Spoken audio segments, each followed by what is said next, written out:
Assalomu alaykum aziz muxlis, kanalimizga xush kelibsiz. Insta bloger Temur Alixanovning ayoli turmushga chiqqanidan afsuslanganini aytdi.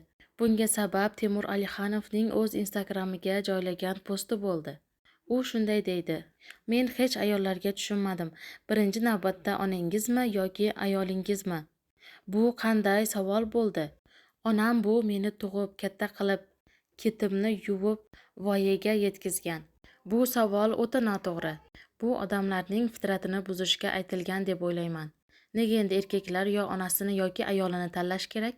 Bunga javoban Farida shunday deydi: "Turmushga chiqayotgan qizlarga ogohlantiraman. Turmushga chiqishingizdan oldin yaxshilab o'ylab ko'ring. Siz nafaqat turmush o'rtog'ingizga, balki uning oilasiga, uning yashash tarziga va uning qarzlariga turmushga chiqasiz. Uylanayotgan erkaklar ham tayyor bo'lishi kerak, ayolini borligicha sevishga va oiladagi yumushlarni teng zimmasiga olishga. Bu gaplarim turmushga chiqayotgan qizlarga ogohlantirish bo'lsin", deydi Farida. Aziz muxlis, sizlardan layk va podpiska kutib qolamiz.